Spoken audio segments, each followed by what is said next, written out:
Hello everyone, कैसे हैं आप लोग। आई होप आप सब लोग बहुत अच्छे होंगे। सो गाइस, आपको मैंने कल के व्लॉग में दिखाया था कि सुबह मैंने डोसा के लिए दाल और चावल को पानी में सोख करके रखा था। तो मैंने सोचा आज फिर से पूरा स्क्रैच में पूरा मतलब डोसा बनते ही दिखाऊंगी आज के व्लॉग में, तो इसलिए मैंने ये वाले पार्ट को भी इंक्लूड कर दिया है।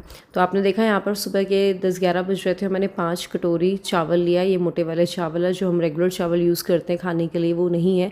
और साथ में मैंने 2.5 कटोरी के करीब उड़द दाल ली है, छिलके वाली। मेरे पास मतलब हमारे पास छिलके वाली ही थी, वो धुली वाली नहीं थी, तो ये ले लिया मैंने। तो दोनों को 3-3 बार पानी से धो लिया है। फिर उसके बाद इसको सोख करके रख देंगे, और जब ये फूल जाएगी ना दाल, तो इसको एक बारी और धोएंगे तो जो भी इसके छिलके हैं वो पूरे निकल जाएंगे आसानी से। तो चावल एंड दाल का रेशियो मैं 2:1 ही रखती हूँ। साथ में मैंने करीब 2 चम्मच के चने की दाल भी धो करके इसको चावल के साथ ही डाल दिया है। साथ में 1 चम्मच मैंने मेथी दाना भी डाल दिया, तो इससे कलर टेक्सचर बहुत अच्छा आता है डोसा का।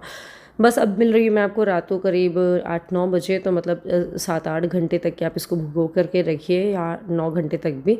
फिर उसके बाद इसको मैं ना पीस रही हूँ। तो सबसे पहले मैंने चावल को थोड़ा अलग से पीसा है, इसमें थोड़ा सा पानी भी मिला लिया था, बिकॉज़ थोड़ा कंसिस्टेंसी मेंटेन करने के लिए, और ये बहुत ही आसानी से पिस जाएगा। तो आप देख सकते हो इसको बहुत ही अच्छे से पीसना है। और फिर अभी ज़्यादा पानी मत डालिए, क्योंकि फिर बाद में अगर आप हो सकता है कभी गीला हो जाए, तो फिर जो गीले डोसे बनते हैं ना, फिर वो बहुत सॉफ्ट सॉफ्ट से बनेंगे, क्रिस्पी नहीं आएंगे। तो पानी फिर आप जब डोसा का बैटर जब स्प्रेड करेंगे ना तवा पे, उस टाइम पे आप उसको एडजस्ट कर सकते हैं। चावलों को मैंने पीस लिया है, और दाल के साथ मैंने पूरे मेथी दाने जो हमने सोख करके रखे थे वो भी डाल दिया है। और दाल में भी पानी की ज़रूरत पड़ेगी एक्स्ट्रा डालने की।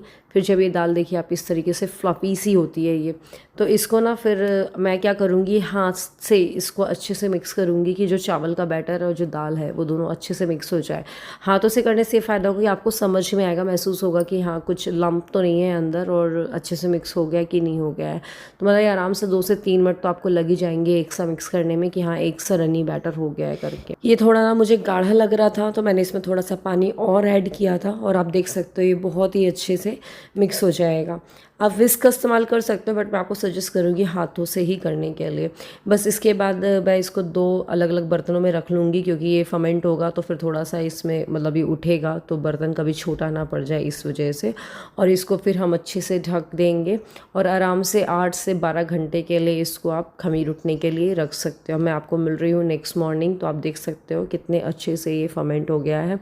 अब इसके बाद आज नन का स्कूल भी है, तो मैंने रात को ही डिसाइड कर लिया था कि इसकी या तो मैं उत्पम बना दूंगी, या तो मैं बैटर बना दूंगी, ओह सॉरी इडली बना दूंगी। तो आप देख सकते हो कितने अच्छे से ना खमीर उठ गया है। तो छोटा वाला जो बर्तन है उसको मैं ले रही हूँ, इसमें अच्छे से मिक्स कर लिया है इसको मैंने, और इसमें हम थोड़ा सा नमक डाल देंगे।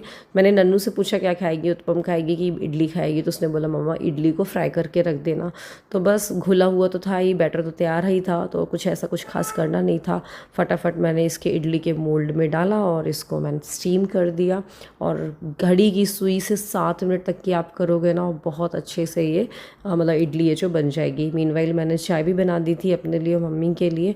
आधे कप चाय पीते हैं जब तक कि 7 मिनट हो जाएंगे, और फिर बस चेक करते हैं। और मैंने देखा उसको फॉक डाल के, या फिर आप कुछ भी टूथपिक वगैरह डाल करके, अगर वो चिपक के नहीं आ रही तो मतलब कि इडली हो चुकी है। तो बस यहाँ पर इडली बढ़िया से पक गई थी। उसको थोड़ा सा मैंने ठंडा होने के लिए मोल्ड को रख दिया है, जिससे कि वो बहुत आसानी से निकल जाएगी। तब तक कि मैं यहाँ पर थोड़े से तेल में मस्टर्ड सीड्स और तिल और डाल करके, मीठी नीम डाल करके, और प्याज को भी ऐसे लच्छेदार काट दिया है और उसको फ्राई कर ले रही हूँ। तब तक यहाँ पर मोल्ड ठंडे हो गया था, और फिर ये इडली बहुत आसानी से निकल गई थी। अब इडली को 4 पीसेस में कट कर दूंगी और फटाफट फ्राई कर लेंगे। ये देख सकते हैं आप कितनी सॉफ्ट और स्पंजी बनी हुई है इडली।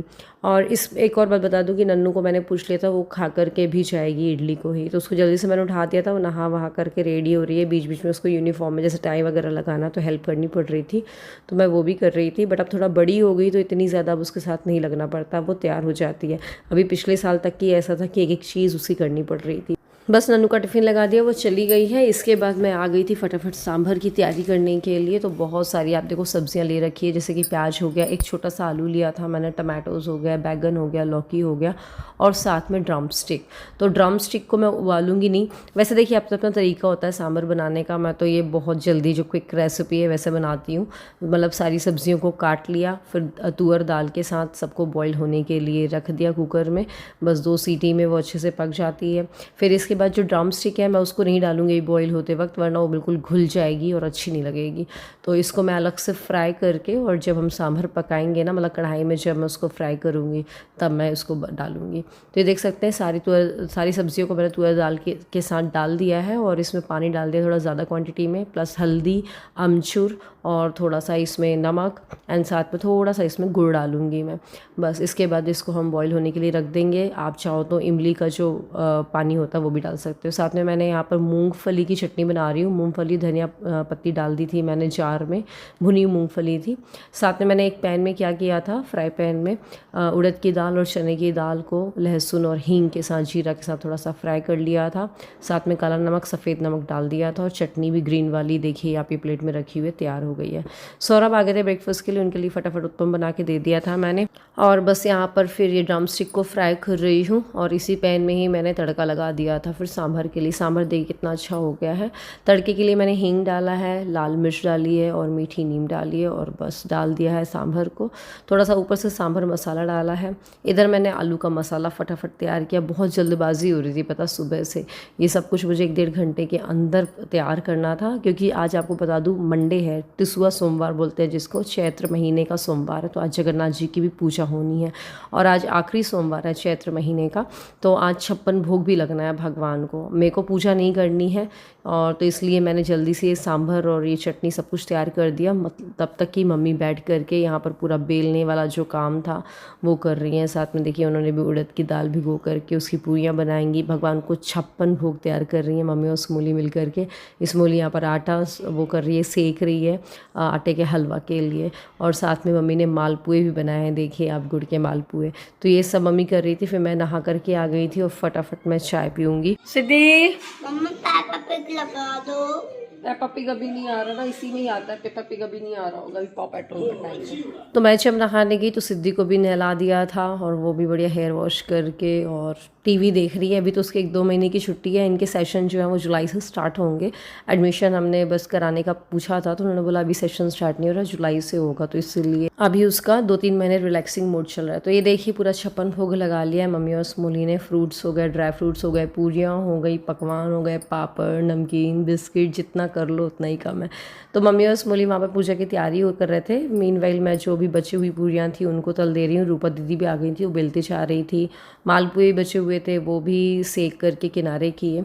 जो भी किचन में बचे हुए काम थे वो, क्योंकि पूजा का सामान ऑलरेडी जा चुका था पूजा रूम में। फिर मम्मी और स्मूली ने यहाँ पर पूजा करी, हवन किया, कथा सुनाई मम्मी ने। मैं भी यहाँ पर बैठ करके कथा सुनी, और फिर बस भगवान का जो 56 भोग था वो खाने को मिला सबको, और वो खाया हमने। जब दीदी आएगी तब पढ़ाई कर लेना। नहीं आमा, क्या करना है? क्या करना है? पढ़ाई आ जाओ। नहीं आता। नहीं समझ में आता। क्या पढ़ोगी पढ़ाई में? ABCD है 1 2 3 4। नहीं, मैच करने का पढ़ोगी? आओ जल्दी। तो मैं रूम में दोपहर के टाइम में फ्री थी, वीडियो एडिट कर रही थी, तो सिद्धि दादरी आ गई हैं पढ़ाई करने के लिए। 1 2 3 वेयर इज 3? यही है। हाँ क्या है ये? 3। तो मैच करो। सो गाइस उसके बाद मैं आपको मिल रही दोपहर को। तो सौरभ को डोसा खाना था, उन्होंने 56 भोग का थोड़ा सा ही लिया था। हमारा तो 56 भोग की जो पूरी थी ना वही खाने में ही पेट भर गया था, बट सौरभ ने बोला मुझे डोसा खाना है। मैंने बताया वो कर्नाटक में पढ़े हुए हैं, तो उनको डोसा से साउथ इंडियन डिशेज से अलग ही लगाव है। तो ये देखिए डोसा को बढ़िया मैंने स्प्रेड कर दिया है। आलू कम खाते हैं वो, थोड़ा डोसा में जो मसाला होता है तो कम सा मैंने उसको स्प्रेड किया है, और बस चारों तरफ से सेकेंगे। थोड़ा तवा बड़ा है बर्नर के हिसाब से, तो तवा को थोड़ा सा मूव करना पड़ता है कि चारों तरफ से डोसा सिक जाए, और बस ये डोसा क्रिस्पी करारा तैयार हो गया है। आपको बता दूं जब भी स्प्रेड करते हो ना आप डोसा को, तो तवे को थोड़ा सा ठंडा करना पड़ता है ताकि स्प्रेड बहुत आसानी से हो जाए। तो इस तरीके से पानी डालना होता है, और फिर आप जो बैटर को स्प्रेड करोगे तो बहुत ही अच्छे से हो जाएगा बिना चिपके। और जैसे ही आपने स्प्रेड कर लिया फिर उसका तेज कर लो फ्लेम को, और फिर ऑयल को स्प्रिंकल करके और फिर सेको। तो वो तेज करने की, अगर धीमा ही रहने दोगे तो फिर वो सॉफ्ट रहेगा, क्रिस्पी नहीं बनेगा। तुरंत आपको तेज करना पड़ेगा ताकि वो चारों तरफ से सिक जाए और क्रिस्पी हो जाए। तो आप देख सकते हो डोसा मैं यहाँ पर कैप्चर कर रही थी, आपको दिखा दूँ कितना क्रिस्पी बना है, और डोसा ही गिर गया ऐसा करने में। हेलो गाइस, तो आज मैं बहुत दिनों बाद जो आप लोगों के कमेंट्स होते हैं ना, 5 कमेंट्स, उनको रीड करने वाली हूँ। शुरू के 5 कमेंट्स हैं, तो चलिए फटाफट से इनको रीड करते हैं। इस समय पता नहीं क्या होता है, मैं यूट्यूब की वीडियो कई बार लाइव करती हूँ तो कमेंट्स ऑफ रहते हैं उस टाइम पे। फिर जब मैं देखती हूँ थोड़ा देर बाद कि क्या कमेंट्स आए आप लोगों के, तो कोई कमेंट ही नहीं दिखते हैं। फिर ध्यान देती हूँ, अरे सेटिंग में जा करके फिर उसको ऑन करना होता है। कुछ कुछ वीडियोस में होता है, कुछ कुछ वीडियोस में नहीं होता है, पता नहीं कैसी प्रॉब्लम क्या है। तो कल भी ऐसे ही हुआ था। कल मैंने वीडियो लाइव की थी मम्मी और किरण के बर्थडे वाली, तो उसमें तो पहले कमेंट्स ऑफ थे, फिर उसके बाद मैंने ऑन किया तो सबके कमेंट्स आए थे। तो सबसे पहला जो कमेंट आया वो है सुमैया शाहिद जी का। उन्होंने लिखा very beautiful vlog, thank you Sumaiya ji. फिर एक आया हुआ है 03 यामिनी का, सिद्धू के लिए। फिर है सुखजीत कौर जी का, आपके व्लॉग का ही वेट कर रही थी। कई बार हो जाता है यार, थोड़ा सा लेट हो जाते हैं व्लॉग को लाइव करने में, बट ठीक है, आप लोग देखते हैं, कई लोग वेट करते रहते हैं, इस चीज़ के लिए थैंक यू सो मच। फिर इसके बाद चंद खां, हेलो दीदी। फिर इसके बाद मंजू गुप्ता जी ने लिखा हुआ है कि डियर आप डेली व्लॉग डाला करो, आपकी और आपकी देवरानी की बेटी बहुत प्यारी है, सच में बहुत अच्छे हैं, बहुत ही अच्छी है, तीनों बच्चे और आपस में खेलते हैं, होके इनमें इनके बीच में ना बॉन्डिंग और ज़्यादा अच्छी हो जाएगी। और तमन्ना जीवन ने लिखा है happy birthday to both of you, congratulations all family members. Tamanna ji तो बहुत पुरानी सब्सक्राइबर हैं, ये इनके तो कमेंट्स हर जगह आते हैं, और कभी व्लॉग पोस्ट नहीं करती हो ना, 1-2 दिन का गैप हो जाता है, इनके इंस्टाग्राम पे मैसेज भी आ जाते हैं कि दीदी व्लॉग्स क्यों नहीं डाल रहे हो।